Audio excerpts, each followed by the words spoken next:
Today we're going to be playing The Getaway, a new limited time mode in Fortnite. And much like you, in game number 1, I was pretty confused as to how this mode actually worked. But I'm a real man, I don't read the directions. See, normal Fortnite is simple. You drop in, you get a gun, you kill people, you die. But in The Getaway, you drop in, you search a safe, you get a crystal or something, and what is this? Don't worry, this new game mode is actually very fun, and in this video I'll be talking all about it. But let's take a step back, let's just go through game number 1. I started by purchasing the wild card skin. It's really nice, you can pick between diamond, spade, heart, and club. Though being this sharply dressed will offer no competitive advantage in gameplay. Near the start of the match, after all the players have pretty much dropped in, 4 safes will drop from the sky. You'll be able to see exactly where they drop on your map. Just make sure you have insurance, because everyone else in the game also can see the location of the safe. In this particular game, there were a ton of people that wanted into the safe. Unluckily for them, so did I. I didn't actually open the safe in game number 1, this guy was handling it. I was more on bodyguard duty. If you have a jewel, which is what's inside the safe, you're gonna have people coming after you. Again, I didn't have a jewel, but you can see my teammate is holding it. It's a big glowing light on the back of him. So once you have the jewel, then you have to get that jewel to a getaway van, which are generally in the center of the safe circle. Again, someone in your party is going to have a big glowing target on the back of them, so expect to be attacked. This guy really wanted to live. He was panic building with every fabric of his being. He must have like kids or something. So we made it to the van. This is obviously game 1 because none of us actually knew how to touch it. You see, it's very high in the sky there. You have to build all the way up to it. So while I was getting materials to help my teammates build a stairway to victory, we won the game in style. Well, sort of. There's actually 4 winners. 4 teams. 16 people win every game. Game 2, I dropped in with somewhat of an idea of how this game actually worked. Though I did find out the hard way never to land outside the safe circle. The storm moves insanely fast, effectively shrinking the entire size of the map. I think that's why this mode is so hectic. 100 players all packed into a smaller map. I moved to assert my dominance over a John Wick outside of Tilted Towers, but I missed my shotgun blast and soon after was killed. Our last chance in this world was awesome hero clicks, the default skin. Over the next 4 minutes, I would watch this man build up an insanely complex fort. He blended different materials, a stone floor, wood walls, metal ceiling. But little did he know, he actually built the entire fort inside the storm. Then he died.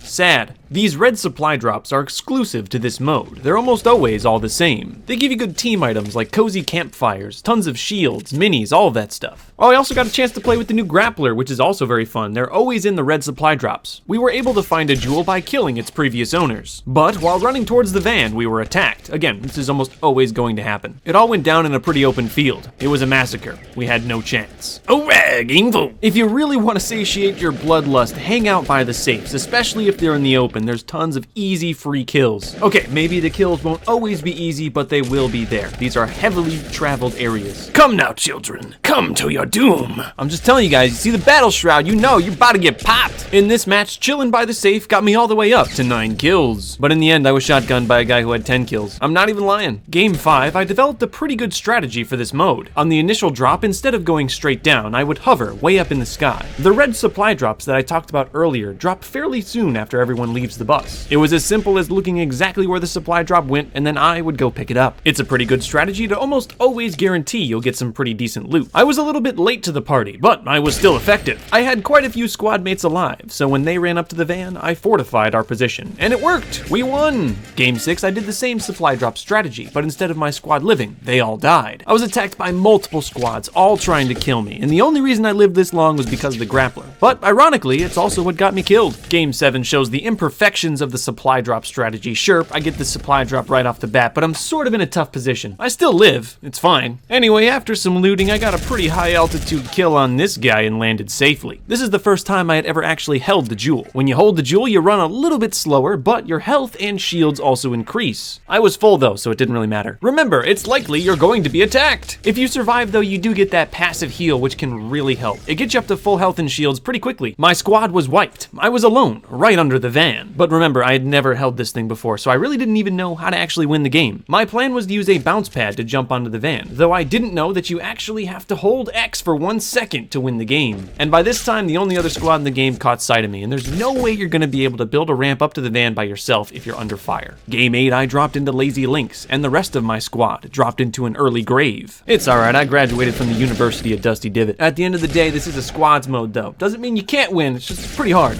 Game 9, again, I went directly for the supply drop. The one thing I will say that's bad about these things is they don't have any materials. I guess what I'm saying is just be careful, because here I was just chilling and I actually had no mats to defend against this guy. I was out in the open. Sure, I had tons of guns, but my back was up against a wall. There wasn't much I could do here. Game 10, I won. I just forgot to hit record until the end. That's okay, I'll just play it again. So then this is the alternate game 10, I guess. Cool. Well, that's a lot of supply drops. Awesome. This guy had a shotgun and I didn't, but I still managed to evade him and take him down. His buddy wanted a piece too. He had a shotgun. He just must have had the safety on or something. My squad entrusted me with the jewel. I kept it pretty safe, but while using my grappling hook, I was tragically killed. Yeah, you don't want to get too high with this thing. Remember, it's video game physics. It can mess you up. Game 11, I dropped directly onto the supply drop, scaled the spire to the north of Salty Springs, and started shooting. Well, I didn't really say I shot well. I had an almost perfect view of the safe, with more elevation and sniper bullets than I could ever dream of. Just when players thought they were safe, I'd kill them. Searching that safe takes a while, so I knew I had time to line up some shots. This shot is the best. There's a player behind the safe. He knew I couldn't shoot him right now, but once the safe goes away, I popped him right in the head. Guys just kept running into that small little area, and it got to the point where I could just spray him down. My squad died well before this. I had nothing to lose. I didn't even care that I was dead. Game 12 was an absolute shooting gallery. The jewel dropped right in an area with low gravity, so people were just floating around, and I was shooting them. Look at it! Fields and fields of loot. So what's cool about this particular game is we killed so many people that the lobby was pretty much empty. We were actually the only squad left, the only 2 people. I know the counter says 4, but it's just sort of wonky right now. Another squad just won with their jewel, and that takes them out of the game. We were the only squad left, so it was easy for us to build up straight to the van and win the game. Game 13, we ended up surviving all the way to the end of the match. This kill is actually the last guy in the match besides us. Interestingly, you don't win automatically. You still have to build up to the van and make your getaway, even if you are alone. Game 14 was a pretty similar story. We dropped in, met little resistance, and because most of us survived, we easily won the game.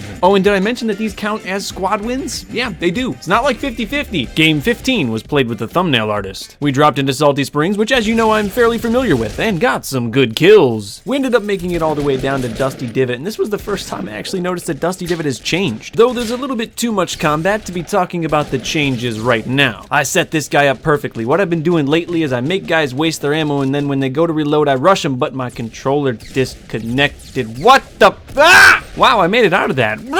Yep, just gonna do this myself. I deserve it. Game 16, the plan was to drop into the new Dusty Divot and check it out, but it was pretty crazy in this particular drop, so I didn't. I dropped into the true Dusty Divot, which is, yeah, same old, same old. It was busy. There was a safe nearby, and not everyone knows where all the loot in Dusty is, so I killed a lot of unarmed men. Somehow, I don't know, without a squad, I was able to kill everyone and get the jewel for myself. But I was a solo man in a squadsman's world. I did end up checking out the new Dusty in the next game. It's pretty cool. It's like a little museum. You should see it for yourself. What? Game 18, my whole squad was dead and I had to try to clutch the solo win by myself? No way. It is sort of frustrating when this happens. Game 19, we dropped into Lazy Links. Keep your toes in or the boogeyman will get you. I got quite a lot of kills for fighting near the safe. And in the end, I managed to grab the jewel, but my teammate was dazzled by the loot and couldn't save me. Game 20, I knew this was the last game, so I decided to label it with my skin. So I dropped at this mountain nearby, which has tons of shopping carts and ramps so you can ride in style. I don't know what this other guy was thinking dropping in. He tried to make a getaway and I shot him while he was going down. The worst that happened to him was a horrible seizure. The only one of my squad to not die instantly was your nemesis, but he went down. Using my bounce pad, I tried to save him, but the enemy fights using prison rules. I got the kill and avenged my teammate, but deep down I knew now that I was solo, it was going to be a very hard match. I didn't have a plan, but I know that this game mode is actually a little bit deceiving. You might want to play this game mode fast, but you don't really have to. You have a lot more time than you think. Think about it this way. Right now in the game, there's still 4 jewels left. Remember, there are 4 total winners in this game mode. It's in my best interest here to let a team or 2 win, because if a team wins, they're out of the game. That means less players for me to have to evade or kill. Also, while 4 jewels will spawn at the start of the match, only 3 vans will spawn, out of a possible 4. That 4th van spawns very late, and if you're a solo player, I recommend focusing on that. It's always going to spawn in the center of the circle. I managed to get my hands on a jewel, and adequate loot for fighting. There were 3 other players in the game besides me. I wasn't exactly sure how the teams were laid out, but I knew this guy wasn't alone. You better believe I killed him instantly. So now, with the jewel on my back, I built up right next to the place where the final van would spawn. It spawns in kind of funny. It just sort of drops from the sky and plops on the ground. It will lay there on its back for a while until eventually its balloon inflates and it shoots up straight into the sky. I had already done a good amount of building in preparation for this van to drop, so when it did finally get into position, it was pretty easy for me to build up and win the game. That was fun. Unlike some of the other LTMs, I'm definitely gonna have to play more than 20 of these games. Thank you all for watching. I hope you enjoyed this video. To make sure you stay up to date on all of my future videos, please hit the LTN logo in the bottom left of your screen. If you subscribe, you'll stay up to date on all the content I produce, so you don't miss the next one. Thank you all for watching. Please stay notable,